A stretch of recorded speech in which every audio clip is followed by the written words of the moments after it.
الحمد لله رب العالمين حمدا كثيرا طيبا مباركا فيه.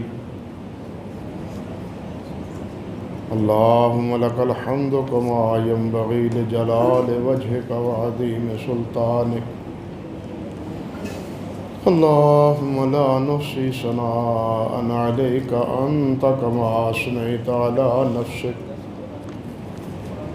رضينا بالله ربا وبالإسلام دينا وبمحمد نبيا صلى الله عليه وسلم. وأشهد أن لا إله إلا الله وحده لا شريك له. وأشهد أن محمدا عبده ورسوله. أما بعد. محترم حضرات، آج کی منزل میں الحمدللہ ثم الحمدللہ پہلے سورۃ الفرقان، پھر اس کے بعد سورۃ الشعراء اور اس کے بعد سورۃ النمل، یہ اللہ تعالیٰ کی توفیق اور مہربانی سے ہمیں سنائی گئی ہے اور ہم نے سنی. یہ صورتیں تینوں ہی مکی ہیں اور ان تینوں صورتوں کا بنیادی موضوع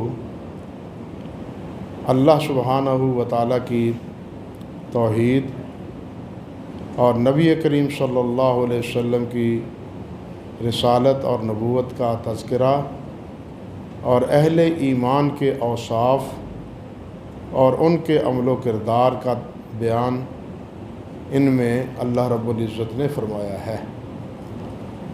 چنانچہ سورۃ الفرقان کی ابتدا اس بات سے ہوتی ہے کہ تبارک الذی نزل الفرقان علی عبدہ لیکون للعالمین نذیرا، کہ وہ بابرکت ذات ہے جس نے فرقان کو اپنے بندے پہ نازل کیا. فرقان قرآن مجید کے جو توصیفی اسماء مبارکہ ہیں ان میں ایک نام ہے. پہلے بھی میں نے ذکر کیا تھا کہ بطور علم اصل نام تو قرآن مجید کا ہے، قرآن ہے، لیکن وصف کے اعتبار سے اس کے اور بھی نام ہیں. فرقان ہے، الکتاب ہے، الذکر ہے، النصیحہ ہے، مختلف اسماء مبارکہ ہیں قرآن مجید کے. اللہ فرماتے ہیں کہ ہم نے فرقان کہتے ہیں وہ چیز جو حق و باطل کے درمیان فرق کرنے والی، دونوں کے درمیان تفریق کرنے والی. اور اس میں کیا شک ہے کہ قرآن پاک ہی واحد وہ کتاب ہے جو صراط مستقیم یا حزب اللہ یا حزب الشیطان، صراط مستقیم یا گمراہی کا راستہ، ان کے مابین حد فاصل ہے. جو قرآن مجید بیان فرماتا ہے وہ صحیح ہے، درست ہے، حق ہے، سچ ہے، اور قرآن مجید کے علاوہ جو کچھ بھی ہے وہ سب باطل ہے، گمراہی ہے، ضلالت ہے. اس کا جو چاہے آپ نام رکھ دیں ہے وہ گمراہی ہی گمراہی. جو مرضی انسان کہہ کے اپنے اندر خوش ہوتا رہے کہ یہ جناب بڑا اچھا ہے، تہذیب بڑی اچھی ہے، تمدن بہت اچھا ہے، معاشرت بہت اچھی ہے، معیشت بہت، جو بھی آپ تعریف کرتے رہیں، لیکن اللہ کی نگاہ میں وہ سب مردود. اللہ کی نگاہ میں اچھی وہی چیز ہے جو اللہ کے پاک کلام قرآن مجید کے مطابق ہے. قرآن مجید سے رخ بدلیں گے تو ہمارا رخ وہ اللہ کی طرف نہیں بلکہ شیطان کی طرف ہوگا. شیطان چاہتا بھی یہی ہے کہ قرآن مجید سے ناطہ توڑوا کے میں انہیں اپنی من پسندی اور اپنی پسندیدگی، اپنی ہوا و ہوس، اپنی خواہشات اور اپنی تمنائیں اور آرزوئیں ان کے پیچھے ان کو لگا دوں. آج کے دور میں سب سے بڑا فتنہ میں سمجھتا ہوں وہ یہی ہے آج کے دور کا. اور میڈیا کے ذریعے اس فتنے کو جس طرح ہوا دی جا رہی ہے اور ہماری نوجوان نسل بالخصوص جن کا مسجد و محراب سے کوئی تعلق نہیں، جن کا مسجد و محراب سے کوئی تعلق نہیں، قرآن سے کوئی تعلق نہیں، وہ اسی چکا چوند روشنی کو دیکھ کے اپنے ایمان کو برباد کیے جا رہا ہے، اور وہ یہی سمجھتا ہے کہ ہماری ترقی، ہماری فلاح، ہماری بہبود، ہماری معیشت، ہماری عظمت وہ اسی سائنس اور جدید تہذیب، جدید نظریات، جدید افکار اس کی پیروی میں ہے، قرآن کی پیروی میں نہیں ہے۔ معاذ اللہ ثم استغفر۔ آج کے دور میں یہ پوری کوشش کر رہا ہے یورپ بھی، امریکہ بھی، اور اسی کی ہم ان میڈیا بھی انہی کا ہے، اور جن حضرات کا تعلق مساجد سے نہیں ہے، دین سے نہیں ہے، وہ اس وقت بہت بڑی گمراہی میں مبتلا ہو جانے کا ان کے بارے میں خطرہ اور فتنہ ہے۔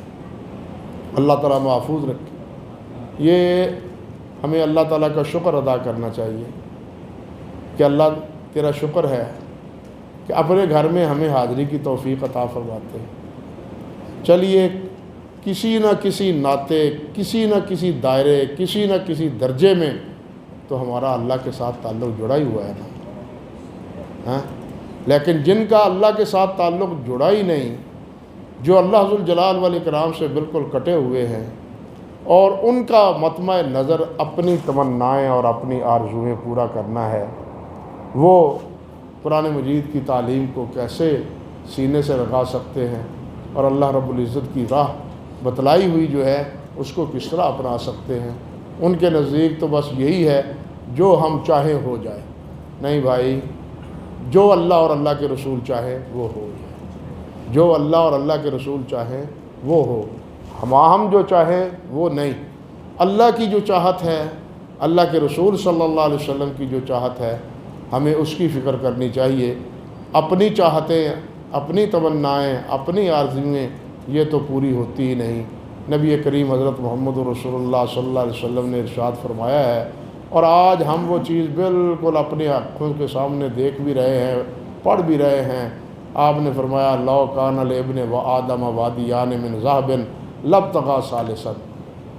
اگر آدم کے بیٹے کے پاس دو وادی ہوتی ہے، دو پہاڑوں کے درمیان نشیبی جگہ، سیدھی پدری نشیبی جگہ، وادی اس کو کہتے ہیں، دو وادییں کھلی، وہ کیا ہوں؟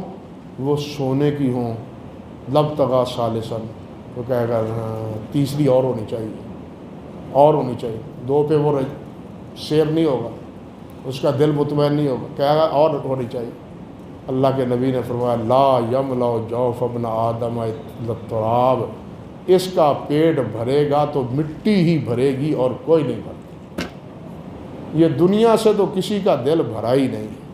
اللہ کے نبی علیہ الصلوۃ والسلام نے فرمایا ہے لکل امت فتنہ و فتنۃ امتی المال۔ دیکھیے کتنی واضح روایت ہے، لکل امت فتنہ و فتنۃ امتی المال، کہ ہر امت کا فتنہ ہے، وہ آزمائی گئی کسی نہ کسی مسئلے میں، اور میری امت آزمائی جائے گی مال کے ذریعے۔ نبی علیہ الصلوۃ والسلام نے فرمایا مجھے تمہارے بھوکے پیاسے ہونے کا خطرہ نہیں، مجھے خطرہ ہے تمہارے پاس مال آنے کا۔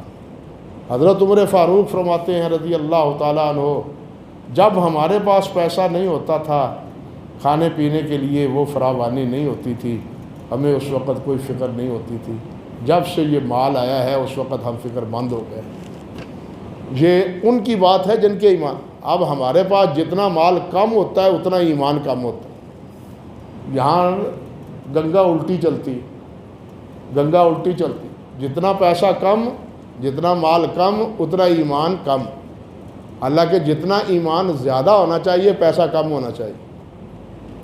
یہ تو فتنہ ہے، مال تو فتنہ ہے۔ ہاں اگر اللہ سبحانہ و تعالی حلال مال فراوانی سے عطا فرما دے تو یہ اللہ کا فضل ہے۔ یہ حرام مال، ناجائز مال، غلط مال، اللہ اکبر کبیرہ، یہ سوائے آزمائشوں کے اور سوائے امتحانوں کے اور اس کا ہے ہی کچھ، اور سوائے فتنوں کے اس سے نتیجہ ہی کچھ نہیں نکلتا۔ اس لیے ہمیں ان فتنوں سے خبردار ہونا چاہیے اور اپنے آپ کو اللہ کی سپرداری میں کرنا چاہیے۔ خیر بات ادھر ادھر نکل گئی۔ اللہ تعالیٰ فرماتے ہیں کہ اللہ میں نے فرقان کو نازل کیا ہے، جو حق سچ کے درمیان فرق کرنے والی ہے۔ توحید کیا ہے، شرک کیا ہے، جائز کیا ہے، ناجائز کیا ہے، حلال کیا ہے، حرام کیا ہے، جنت کی راہ کون سی ہے، جہنم کا راستہ کون سا ہے۔ یہ ساری باتیں قرآن مجید میں واضح طور پر بتا دی ہیں۔ اب جس کا جی چاہتا ہے جنت کا راستہ اختیار کر لو، جس کا جی چاہتا ہے جہنم کا راستہ اختیار کر لو۔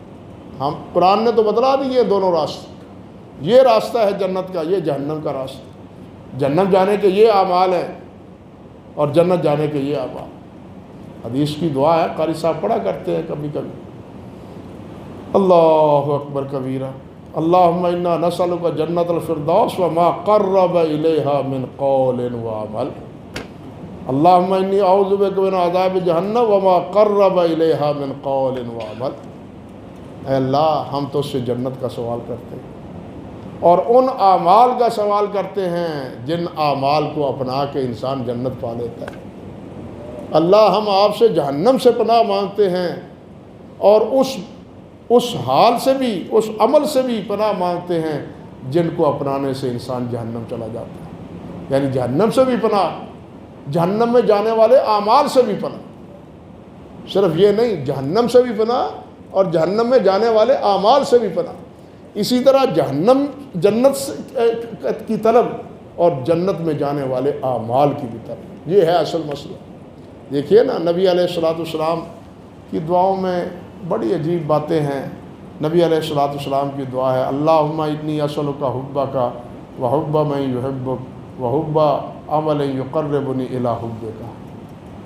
اللہ مجھے اپنی محبت نصیب فرما، اللہ اپنی محبت نصیب فرما، تیری محبت کا سوال کرتا ہوں یا اللہ، جس سے تو محبت کرتا ہے ان کی محبت میرے دلوں میں ڈال دے۔ یا اللہ جن اعمال کے کرنے سے تیری محبت بڑھتی ہے وہ اعمال ہمارے نزدیک محبوب بنا دے۔ ہاں کیسے دعائیں ہیں؟ یہ ہے اللہ کے ساتھ رابطہ کا تعلق، کہ وہ عمل جن سے اللہ کو پیار ہے، جن سے جنت ملتی ہے، جن سے رضا حاصل ہوتی ہے، وہ ہمارے ہاں محبوب ہو جائیں، اور جو عمل اللہ کے ہاں مغضوب ہیں، غلط ہیں، برباد، بالکل فضول ہیں، ان سے ہمارا دل اچاٹ ہو جائے۔ یہ ہے اصل ایمان، یہ ہے اصل زہد، یہ ہے اصل تقوی۔ یہ چیز پیدا ہو جائے، قرآن یہی پیدا کرتا ہے۔ قرآن دنیا کی طرف الجھاتا نہیں، قرآن اللہ کے ساتھ ملاتا ہے، قرآن اللہ سے ملاتا ہے، دنیا کے ساتھ نہیں ملاتا۔ اللہ اکبر کبیر۔ نبی علیہ السلام نے تو کئی مختلف انداز سے سمجھایا اور بتلایا، حتیٰ کہ آپ نے یہ فرمایا عبداللہ بن عمر رضی اللہ تعالیٰ عنہ کا کندھا پکڑتے ہوئے، عبداللہ کن فی الدنیا کانک غریب، عبداللہ کن فی الدنیا کانک غریب۔ عبداللہ دنیا میں اس طرح ہو جس طرح ایک مسافر ہوتا ہے، ایک جگہ پر سستانے کے لیے درخت کے نیچے بیٹھا ہے، تھوڑی دیر سستایا ہے، آرام کیا ہے، پھر چل نکلا۔ یہ دنیا گویا چند دن کے لیے ہے، پھر آگے سفر ہے، پھر آگے سفر، وہ سفر اللہ تعالیٰ آسان فرما دے۔ یہ تو 50-60 سال کا سفر ہے بھائی، یہ تو ایک دن ختم ہو ہی جانا ہے، لیکن وہ سفر نہیں ختم ہونا، وہ نہیں سفر ختم ہونا۔ ہاں ہمیشہ ایک انسان لاہور جاتا ہے، آپ حج عمرے پر اللہ ہمیں لے جائے، وہاں جاتے ہیں تو زیادہ راہ لے کے جاتے ہیں یا نہیں؟ سفر خرچ لے کے جاتے ہیں، سفر میں یہ بھی ضرورت ہے، یہ بھی ضرورت ہے، یہ بھی ضرورت ہے، وہ ساری چیزیں سنبھال لیتے ہیں، محفوظ کر لیتے ہیں، اپنے بکسے میں محفوظ کر لیتے ہیں کہ یہ بھی کام آئی۔ حتیٰ کہ راستے میں وہاں جا کے ایسا ہوتا ہے یہ بٹن ٹوٹ جاتے ہیں، تو بٹن لگانے کے لیے گھر سے سوئی اور دھاگا بھی لے کے جانا پڑتا ہے۔ لے کے جاتے ہیں یا نہیں جاتے ہیں؟ بھئی اس کی بھی ضرورت پیش آتی ہے، یہ بھی پیش آ جا سکتی ہے۔ یہ جب سفر پہ جانا ہو، سفر میں جتنی چیزوں کی ضرورت کا گمان ہوتا ہے عقل مند مسافر، وہ سارے سودے اور آسمان ساتھ لے کے جاتا ہے۔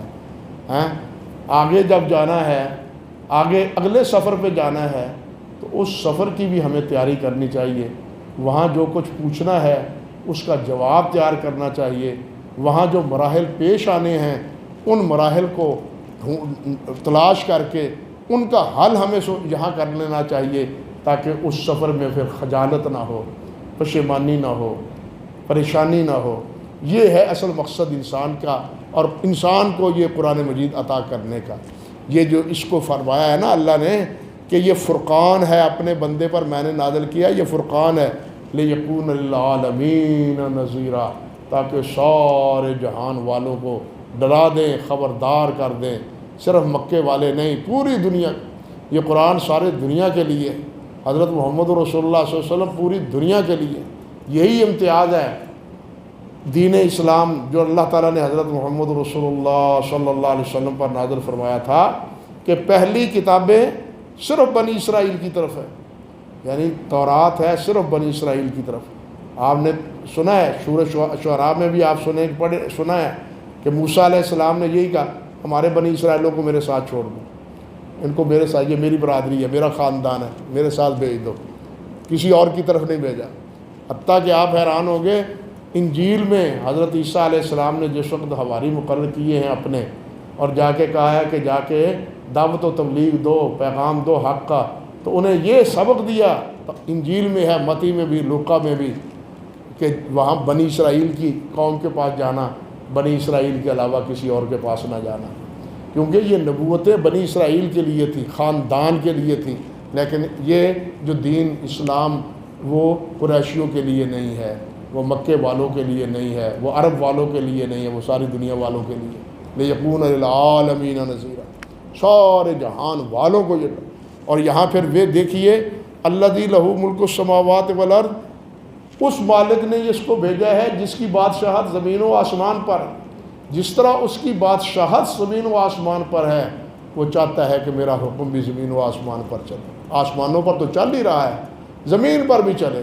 زمین پر جو وہ اشیاء، وہ چیزیں جن کو اللہ نے شعور نہیں دیا، زندگی دی ہے، حیوانات ہیں، شجر و حجر ہیں، یہ سارے اپنے دائرے میں ایک شعور رکھتے ہیں۔ ہمیں یہ مردہ نظر آتی، یہ لکڑی بے جان نظر آتی، پتھر یہ سب بے جان نظر آتا ہے، لیکن ان میں ایک حیات ہے، ایک اس میں زندگی ہے۔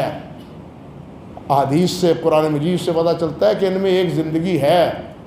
او حنانہ ایسے تو نہیں رویا تھا نبی صلی اللہ علیہ وسلم کے فراق میں، زندگی تھی تو رویا نا، زندگی تھی تو کلمے پڑھتے تھے یہ پتھر، سمجھے نا، زندگی تھی تو نبی علیہ السلام نے مخاطب کر کے احد کو فرمایا، احد نہ ہل، تیرے اوپر محمد ہے، اللہ کا رسول ہے، ابو بکر ہے، عمر ہے، عثمان ہے۔ یہ شعور تھا ان کو اپنے اپنے دائرے میں اللہ ذوالجلال نے شعور دیا ہے۔ وَإِنَّ مِنَ الْحِجَارَةِ لَمَا يَتَفَجَّرُ مِنْهُ الْأَنْهَارُ وَإِنَّ مِنْهَا لَمَا يَشَّقَّقُ فَيَخْرُجُ مِنْهُ الْمَاءُ وَإِنَّ مِنْهَا لَمَا يَهْبِطُ مِنْ خَشْيَةِ اللَّهِ۔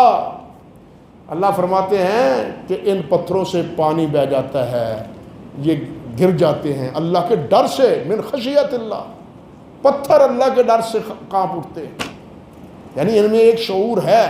آخر اللہ اِنَّا عَرَضْنَا الْأَمَانَةَ عَلَى السَّمَاوَاتِ وَالْأَرْضِ فَأَبَيْنَ أَن يَحْمِلْنَهَا، اللہ نے پہلے انہی کو کہا تھا بات مان لو، اطاعت کرو، فرما برداری، تمہیں شعور دے دیتا ہوں۔ یا اللہ یہ بہت مشکل ہے، یہ بہت مشکل ہے۔ فَحَمَلَهَا الْإِنسَانُ إِنَّهُ كَانَ ظَلُومًا جَهُولًا، انسان نے کہا میں اللہ فرماتے ہیں اِنَّهُ كَانَ ظَلُومًا، بڑا بے وقوف ہے جڑے نے اپنی ذمہ داری قبول کر لی ہیں، ہن ذمہ داری قبول کر لی ہے، لیکن جب بات ڈال دیا گیا ہے وہ کہتا ہے اب میں ہی میں ہوں۔ چاہیے تو یہ کہ میں مر جاتی، میں مر جاتی، جو میں ہے وہ مر جاتی، لیکن اب وہ تو مری نہیں، اندر سے شیطان کی یہ شیطان میں کروا رہا، اور یہ میں ساری جو ہے وہ کیا ہے، اللہ کے مقابلے میں، اللہ کے رسول کے مقابلے میں، انا للہ و انا الیہ راجعون، اور یہ چیز ہی انسان کی تباہی اور بربادی کا ذریعہ۔ تو خیر عرض کرنے کا مقصد یہ تھا کہ یہ دین اللہ نے فرمایا الذی لہ ملک السماوات والارض، اور وہ اللہ وہ ہے ولم یتخذ ولدا ولم یکن لہ شریک فی الملک وخلق کل شیء فقدرہ تقدیرا، اللہ کا نہ کوئی اولاد ہے، نہ اللہ کی بادشاہت میں اللہ کا کوئی شریک ہے، اور ہر چیز کو اللہ سبحانہ ہوا تعالیٰ نے پیدا کیا. جہاں تمہاری نگاہ جاتی ہے اس کا پیدا کرنے والا اللہ ہے، اللہ کے علاوہ کوئی نہیں. جس پر بھی چیز پر نظر پڑتی، اس کی صنائی، اس کی کاریگری، اس کی بناوٹ، اس کا اصل مادہ جوہر، وہ سب پیدا کرنے والا کون ہے؟ انسان کوئی چیز بناتا ہے، پیدا کرتا ہے یا بناتا ہے، خلق کرتا ہے، تو یہ ایجاد نہیں ہے، یہ ایجاد نہیں ہے. اللہ موجد ہے ہر چیز کا. یہ اس کا کہنا چاہیے کہ اس کی شکل و صورت، اس کی نوعیت بدل دیتا ہے، حیثیت بدل دیتا ہے. پتھر سے کچھ اور بنا دیتا ہے، لکڑی سے کچھ اور بنا دیتا ہے، پہاڑ اسی طرح جناب دوسری اشیاء سے کوئی اور چیز ڈھال دیتا ہے. یہ خالق نہیں ہے، ایجاد نہیں ہے. اصل چیز کو بنانے والا نہیں. اصل چیز کا بنانے والا کون ہے؟ اللہ ہے. لکڑی سے جو مرضی بناؤ، لکڑی کو اللہ نے بنایا ہے. بجلی سے جو چیز مرضی بناؤ، بجلی کو پیدا کرنے والا بھی کون ہے؟ اللہ ہے. یہ سارا شعور اللہ سبحانہ و تعالیٰ عطا فرماتے ہیں. تو خیر بہرحال اللہ فرمایا خلق کل شیء فقدرہ تقدیرا، اور اللہ نے ہر چیز کا ایک مقدار تقدیر اندازہ مقرر کر رکھا ہے. واتخذوا من دونہ آلہہ لا یخلقون شیئا وہم یخلقون. لیکن یہ سن لو کہ جو اللہ کے علاوہ کسی اور کی عبادت کر، کوئی بھی ہے، وہ فرشتہ ہے، وہ نبی ہے، وہ جن ہے، وہ پیر ہے، وہ فقیر ہے، وہ سورج ہے، وہ چاند ہے، وہ بت ہے، جو بھی ہے جس کی پرستش ہو رہی. واتخذوا من دون اللہ آلہہ، الہ. یہ بات سمجھ لینی چاہیے. الہ ایک ہے، آلہہ زیادہ ہیں. اللہ ذوالجلال والاکرام نے اپنے آپ علاوہ باقی جتنے ہیں ان کو آلہہ کہا ہے. یہ الہ کی جمع ہے. کیوں؟ اس لیے کہ اللہ کے علاوہ جتنے کی ایک کی پوجا نہیں ہو رہی. اللہ کے علاوہ ایک کی پوجا نہیں ہو رہی. گھر بوتے ہیں، گھر بوتے ہیں، لکڑی درخت بوتے ہیں، زندہ معبود ہیں، مردہ معبود ہیں، سورج چاند معبود ہیں. 360 تو مکے والوں نے رکھے ہوئے تھے، بیت اللہ کے گھر میں رکھے ہوئے تھے، ایک نہیں تھا. یہ ایک الہ تھے ان کے. لیکن یہ سارے الہ، لیکن حقیقی رب الہ حق وہ صرف ایک. الہ حق صرف ایک ہے. اس لیے جہاں بھی ان کا ذکر آتا ہے وہ آلہہ سے ہوتا ہے. واتخذوا من دون اللہ آلہہ، الہ بنا لیے انہوں نے، معبود بنا لیے. مومن کا معبود ایک، مسلمان کا معبود ایک، مشرک اور کافر کے معبود ایک نہیں، کئی. ایک نہیں، دو نہیں، گھر. آپ ہندوستان کی صورت تاریخ پڑھ کے دیکھ لیں. ہاں، حیوانوں کی پوجا وہاں، پانیوں کی پوجا وہاں، چھپکلیوں کی پوجا وہاں، سانپوں کی پوجا وہاں. جس سے خوف کا احساس ہے وہ جناب اس کے اندر خدا چھپا ہوا ہے ان کا. انا للہ و انا. اس لیے ہر جگہ اللہ نے آلہہ کہا ہے، کیونکہ وہ ایک الہ پہ قانے ہی نہیں ہے. اللہ چاہتے ہیں کہ ایک کی طرف تو اپنا رجوع کرو، سب کو چھوڑ دو. اللہ ذوالجلال نے فرمایا یہ جتنے تمہارے آلہہ ہیں لا یخلقون شیئا وہم یخلقون، انہوں نے کچھ نہیں بنایا، کوئی چیز پیدا نہیں کی. بنایا ہے زمین و آسمان کا کوئی حصہ، چاند سورج کا کوئی حصہ، کوئی درخت پیدا کیا. انتم تزرعونہ ام نحن الزارعون، انتم منزلونہ ام نحن النازلون. یہ نازل آسمان سے بارش کرنے والے تم ہو، ہم ہیں. انگوریاں پیدا کرنے والے تم ہو یا ہم ہیں؟ کوئی ہے اللہ کے علاوہ پیدا کرنے والا؟ اللہ پیدا کرنے والا.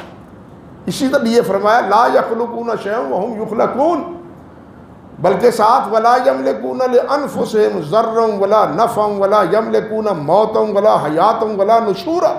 اللہ بتلائیے اس سے بڑا اور کیا فرق ہوگا؟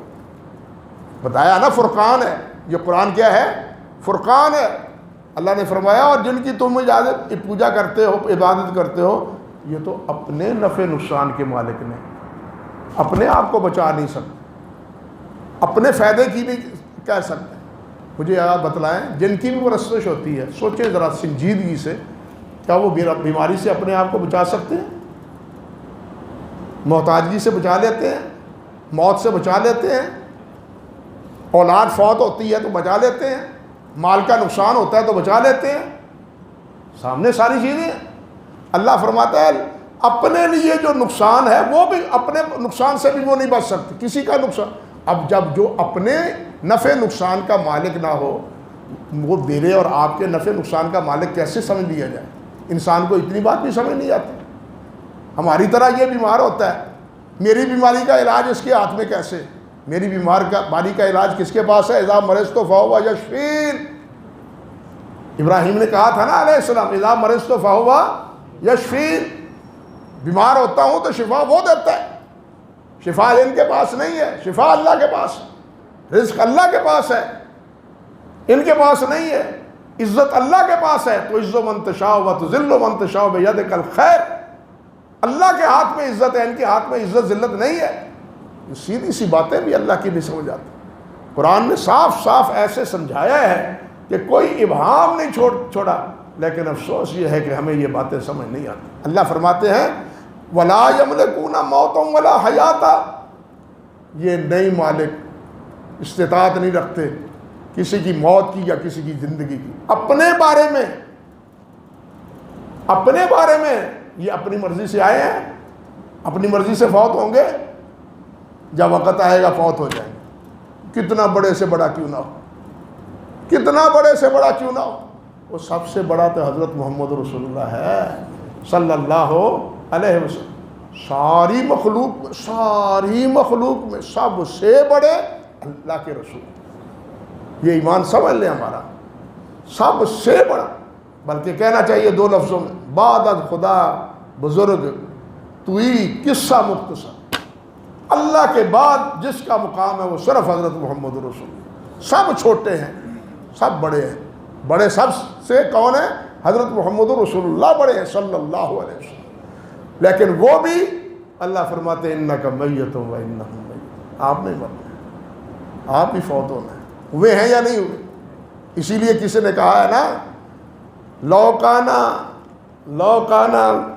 فی الدنیا بقاء لواحد لما مات سید المرسلین محمد، اگر دنیا میں کسی نے رہنا ہوتا تو محمد رسول اللہ رہتے اور کوئی نہ رہتا، لیکن وہ بھی نہیں رہے۔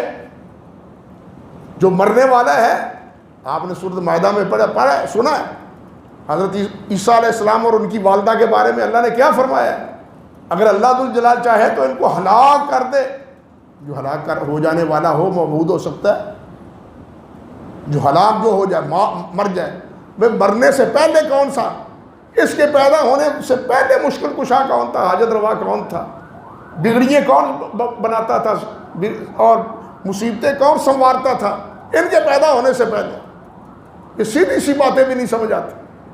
بھئی جب یہ نہیں تھے اس وقت بھی دنیا چل رہی تھی، ان کے کام اس وقت بھی ہو رہے تھے، اولادیں بھی مل رہی تھی، شفا بھی مل رہی تھی، رزق بھی مل رہا تھا، عزت بھی مل رہی تھی۔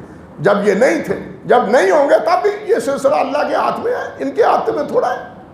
ہاں، اگر ان کے ہاتھ میں ہو تو جو ان کو معبود نہیں مانتے، ان کے گھروں میں کوئی اولاد بھی نہ ہو، رزق بھی نہ ہو، جو کوئی عزت بھی نہ ہو، کوئی خیر بھی نہ ہو، کیونکہ یہ میرا تو ہے ہی نہیں، یا دفعہ ہو۔ ہاں، یہ ان کا، لیکن یہ ان کے ہاتھ میں ہو تو وہ ان کے تو ڈیرے خود مریدوں کے چندوں سے چلتے ہیں، ان کے دربار تو روشن مریدوں کے پیسوں سے ہوتے ہیں۔ یہ تو مریدوں کے پیسے کے محتاج ہے، چاہیے کہ کسی کی امداد کریں، کسی کو کیا دینا ہے انہوں نے؟ اور سمجھو جو دیتا ہے میرا اللہ دیتا ہے، نہیں سمجھ آتی کسی کو نہ آئے، لیکن دینے والا اللہ ہے۔ ہاں، انسان دیکھیے، ایک چیز ہم کہتے ہیں ایک چیز حلال کر کے بھی کھا لیتا بندہ، حرام کر کے بھی کھا لیتا ہے نا بازار میں یہ بات، حلال بھی کر لیتا ہے حرام بھی کر لیتا ہے، دونوں کام اللہ نے اختیار دیا۔ اب آپ اگر حلال کر کے کھائیں درست، حرام کر کے کھائیں حرام، بھئی کھائیں گے تو اللہ کا دیا ہوا رزق، لیکن کس طرح؟ اللہ سے مانگ کے، غیر سے نہیں مانگنا۔ اللہ تعالیٰ ہمیں سمجھ عطا فرمائے۔ اور ساتھ کیا فرمایا؟ وَلَا نُشُورًا، وہ قبروں میں پڑے ہیں، ان کو پتہ ہی نہیں اٹھنا کب ہے۔ یہ بت تو نہیں نا، پھر بت اٹھیں گے؟ حیات ہے ولا نشورا، نہ اٹھیں گے وہ، نشر نشر نہیں ہوگا ان کا، ان کو پتہ ہی نہیں کتنی دیر تک۔ آپ نے سورۃ کہف میں سنا نہیں کہ 309 سال سوئے رہے، جب اٹھے تو کہنے لگے ایک دن یا ایک دن کا حصہ، پتہ ہی نہیں۔ سونے کی صورت میں کہتے ہیں پتہ ہی نہیں، 1000 سال تک، 100 سال تک ایک اللہ کا بندہ سویا رہا، فوت ہو گیا۔ سورۃ البقرہ میں پوچھا کتنی دیر؟ ایک دن یا ایک دن کا حصہ۔ پتہ ہے ان کو کتنی دیر تک فوت رہے، کتنی دیر تک سوئے رہے؟ اللہ فرماتے ہیں ولا نشور، کوئی پتہ نہیں، اللہ اٹھائے گا، یہ نہیں اٹھیں گے۔ اللہ کا حکم ہوگا تو اٹھ جائیں گے۔ نہ موت کے مالک، نہ حیات کے مالک، نہ نفع نقصان کے مالک، پھر تم ان کو اپنا معبود مانتے کیوں؟ کتنا صاف اور شفاف اللہ ذو الجلال کا یہ حکم ہے۔ اور اللہ فرماتے ہیں وقال الذین کفروا ان ھذا الا افک مفترا وعانہ علیہ قوم آخرون فقد جاؤوا ظلما وزورا۔ یہ سب جھوٹ اور ظلم کی باتیں کرتے ہیں جو اللہ کے قرآن کے بارے میں اور توحید کے برعکس یہ چیزیں ادا کرتے ہیں۔ اور آگے پھر یہاں قصہ ہے نبی علیہ السلام کی دعوت کا مزید، کہ اور نبی علیہ السلام کا جو ہے نا شکوہ قیامت کے دن کہ میری امت نے اس قرآن کو سینے سے نہیں لگایا، اس فرقان پر عمل نہیں کیا، اس قرآن کو پلے نہیں باندھا، یہ شکوہ اللہ سبحانہ و تعالیٰ سے کرے گا۔ خیر، اس صورت میں ایک چیز اور بڑی اور طرف، کل آپ سن رہے تھے سورۃ المومنون کی ابتدائی آیتوں میں مومنوں کے اوصاف، مومنون کے آخر میں، یہاں سورۃ الفرقان کے آخر میں عباد الرحمن کے اوصاف، یعنی وہاں مومنوں کے اوصاف تھے قد افلح المومنون الذین هم فی صلاتہم خاشعون الذین هم عن اللغو معرضون۔ یہ سورۃ مومنون کی ابتدا میں کیا ہے؟ مومنوں کے جو فلاح پانے والے ہیں ان کی کیا ہے؟ اوصاف۔ یہاں اللہ ذو الجلال نے آخر میں کیا فرمایا کہ یہ لوگ کون ہیں؟ یہ وہ لوگ ہیں جو عباد الرحمن ہیں۔ اللہ اکبر، یہ عباد الرحمن ہیں، اللہ نے انہیں اپنا بندہ فرمایا ہے کہ یہ میرے بندے۔ وعباد الرحمن الذین یمشون علی الارض ہونا واذا خاطبهم الجاہلون قالوا سلاما۔ یہ ساری آیتیں 63 سے لے کے آپ 77 کی آئے، یعنی آخری رکوع سمجھ لیں اس سورت کا پڑھ کے دیکھیں، جس میں اللہ ذو الجلال نے اپنے عباد الرحمن جنہیں کہا ہے ان کے اوصاف ذکر کیے۔ اب ہمیں چاہیے کہ یہ اوصاف ہم اختیار کرنے کی کوشش کریں، یہ اوصاف اپنانے کی کوشش کریں تاکہ ہم عباد الرحمن میں شمار ہو سکیں۔ جس طرح وہاں مومنوں کے اوصاف پانے سے کیا ہے؟ نجات مل جائے، یہاں عباد الرحمن بننے سے بھی نجات مل جائے۔ اور ان میں پہلی بات جو اللہ سبحانہ و تعالیٰ نے یہاں فرمائی ہے نا، وہ کیا ہے؟ اللہ اکبر، والذین لا یدعون مع اللہ الہا آخر ولا یقتلون النفس التی حرم اللہ الا بالحق ولا یزنون، کہ وہ ہیں جو اللہ کے ساتھ کسی اور کی عبادت نہیں کرتے۔ وہ عباد الرحمن کی صفت کیا ہے؟ کہ وہ رحمان کے ہیں، کسی اور کے نہیں ہیں۔ الذین والذین لا یدعون مع اللہ الہا آخر ولا یقتلون النفس التی، اور نہ ہی وہ قاتل ہوتے ہیں، قتل گیری کرتے ہیں، ولا یزنون، نہ بدمعاشی کرتے ہیں، زنا کرتے ہیں، حرام کاری کرتے ہیں۔ فرمایا ومن یفعل ذلک یلقی اثاما، جو یہ کام کرے گا، شرک کرے گا اور قتل کرے گا، زنا کرے گا، وہ پھر جناب بہت برا انجام پائے گا۔ فرمایا یضاعف لهم العذاب یوم القیامہ ویخلد فیہ مہانا، پھر اللہ انہیں کو ڈبل عذاب دے گا اور توہین امیز عذاب انہیں میں مبتلا کر دے گا۔ الا من تاب وآمن وعمل عملا صالحا فاولئک یبدل اللہ سیئاتہم حسنات۔ ہاں، جو توبہ کر لے، شرک چھوڑ دے، عمل نیک کرنا شروع کر دے، اللہ تعالیٰ اس کے گناہوں کے بدلے میں اللہ اس کی نیکیاں لکھ دے گا، گناہوں کے بدلے میں نیکیاں لکھ دے گا۔ اب نیکیاں ہی نیکیاں، نیکیاں ہی نیکیاں۔ اللہ اکبر۔ آگے اللہ فرماتے ہیں اسی والذین لا یشہدون زورا واذا مروا باللغو مروا کراما، جو جھوٹی باتوں کے گواہ نہیں بنتے، جھوٹی باتوں کے جھوٹے گواہ نہیں بنتے۔ الذین لا یشہدون زورا، جھوٹی گواہی نہیں دیتے، اور ساتھ کیا، اذا مروا باللغو مروا کراما، جہاں کہیں لغو باتیں ہو رہی ہیں وہ عزت سے آنکھ بچا کے چلے جاتے ہیں۔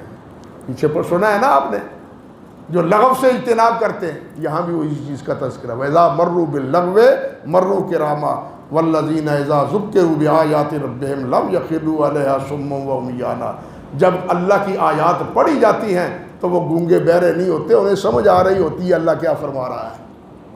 المیہ تو یہی ہے نا، شکوہ تو یہی ہے اللہ کے رسول کا، کہ ہم سنتے ہیں ہمیں پتہ نہیں کیا سنایا جا رہا ہے۔ غور طلب ہے یہ مسئلہ۔ اللہ نے فرمایا نا والذین اذا ذکروا بآیات ربہم لم یخروا علیہا صما وعمیانا، وہ گونگے بہرے ہو کے پتہ نہیں کیا نہیں، ان کے دل دہل جاتے ہیں، خوف زدہ ہو جاتے ہیں، جنت کی بہاریں سنتے ہیں تو حشاش بشاش ہو جاتے ہیں، اللہ کی جنت طلب کرتے ہیں، جہنم کا ذکر ہوتا ہے تو جہنم سے بچنے کی دعائیں شروع کر دیتے ہیں، اللہ کی رحمت کا ذکر ہوتا ہے تو اللہ کی رحمت کی دعائیں شروع کر دیتے ہیں۔ یہ ہے ہاں، لیکن ہماری تو یہ کیفیت ہے ہی نہیں، اللہ ہی ہمیں سمجھ دے۔ نبی علیہ السلام کا طریقہ بھی یہی تھا، نبی علیہ السلام کا طریقہ بھی یہی تھا، صحابہ کرام کا طریقہ بھی یہی تھا۔ قرآن مجید پڑھتے تھے، جہاں جنت کا ذکر آتا وہاں اللہ سے جنت طلب کرتے، جہاں جہنم کا ذکر آتا وہاں جہنم سے پناہ مانگنے کی دعائیں کرتے، جہاں اللہ کی رحمت کا ذکر ہوتا وہاں اللہ رب العزت کی رحمت کی دعائیں کرتے۔ اللہ قاری صاحب پڑھتے ہیں دعا، اللہ ان کو جزا دے، اللہم رحمتک ارجو فلا تکلنی الی نفسی طرفۃ عین۔ اللہ، بڑی بات، اللہم رحمتک ارجو، اللہ میں تیری رحمت کا جو اندہ ہوں، تیری رحمت کا متلاشی ہوں، تیری رحمت چاہتا ہوں۔ اللہم رحمتک ارجو فلا تکلنی الی نفسی طرفۃ عین، یا اللہ مجھے میرے نفس کے آنکھ جھپکنے کے برابر بھی سپرد نہ کر۔ بتلائیے یہ کون ہے؟ سید المرسلین، سید الاولین والآخرین، سید الاولین والآخرین۔ وہ کیا فرما رہے ہیں، کیا عرض کرتے ہیں، کیا اللہ سے عرض کرتے ہیں کہ مجھے میرے نفس کے، اللہ کے نفس، نبی کا نفس سب سے پاک ہے یا نہیں، سب سے مبرہ ہے یا نہیں، سب سے افضل اولا ہے یا نہیں، لیکن اس کے باوجود بھی اللہ مجھے میرے نفس کے سپرد رکھا، اپنے سپرد رکھا، طرفۃ عین، اور وہ بھی ایک آنکھ جھپکنے کے برابر، آنکھ جھپکنے کے برابر بھی سپرد رکھا۔ اور یہ بھی اگر اس طرح انسان گویا کہ ایک آنکھ جھپکنے کے برابر بھی خواہش پرست بن گیا تو وہ خدا پرست نہ رہا، سمجھے بات، وہ خدا پرست پھر نہ رہا، وہ تو خواہش پرست بن گیا۔ فرأیت من اتخذ الہہ ہوا، اس لیے مجھے میرے سپرد نہ رکھ مولا، میرا مجھے اپنے سپرد۔ اسی کا معنی ہے نا، وہ دعا پڑھتے ہیں قاری صاحب، وَنَاسِيَتِي بِيَدِكَ وَنَاسِيَتِي بِيَدِكَ، یا اللہ میری پیشانی تیرے ہاتھ میں، جہاں لے جائے، جہاں بٹھائے، جہاں کھڑا کرے، جہاں دھکیل دے، مجھے منظور ہے، کوئی شکوہ شکایت نہیں۔ ناصیتی بیدک ماضٍ فیہا حکمک، تیرا حکم میرے اندر جاری ہے، جو بھی مجھے فرمائے میرا حکم، میں مطیع ہوں، فرمانبردار ہوں، اطاعت گزار ہوں، میں آپ کا فرمانبردار۔ یہ ہے کیفیت۔ اللہ اکبر کبیرہ۔ اللہ فرماتے ہیں والذین یقولون ربنا ھب لنا من ازواجنا، اور وہ یہ دعا بھی کرتے ہیں یا اللہ ہمیں وہ بیویاں عطا فرما، وہ اور بیٹے عطا فرما، وہ بیٹیاں عطا فرما جو ہماری آنکھوں کی ٹھنڈک بنے، جو ہماری آنکھوں کی قرۃ اعین، وجعلنا للمتقین اماما، یا اللہ ہمیں متقین کا امام بنانا۔ کیا مطلب اس آیت کا، کیا مفہوم اس آیت کا، کہ ہماری اولاد کو بھی نیک بنا، بیویوں کو بھی نیک بنا، بیٹیوں کو بھی بنا نیک، اور میں ان کی قیادت کر کے وہ میرے ساتھ پیچھے دائیں بائیں ہوں اور ہم اکٹھے جنت میں جا رہے ہیں۔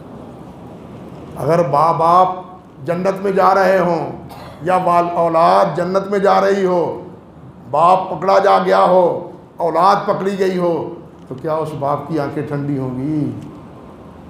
اولاد کی آنکھیں ٹھنڈی ہوں گی؟ نہیں ہوں گی۔ یہ آیت بتلاتی ہے کہ ماں باپ اکٹھے ہی رہیں تو ان کی آنکھیں ٹھنڈی ہوتی ہیں، نظر آتے رہیں تو ان کی آنکھیں ٹھنڈی ہوتی ہیں۔ نہیں تو جناب کہتے ہیں آنکھ اوجل پہاڑ اوجل ہوتا ہے، ہاں آنکھ اوجل پہاڑ اوجل۔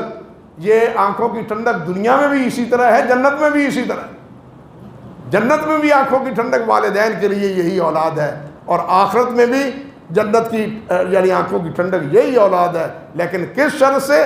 جب وہاں بھی اکٹھے رہیں، جب یہاں اکٹھے رہیں۔ اگر گھروں میں لڑائی ہو، فتنہ ہو، جھگڑا ہو، اختلاف ہو، ٹھنڈک ہوتی ہے ماں باپ کو؟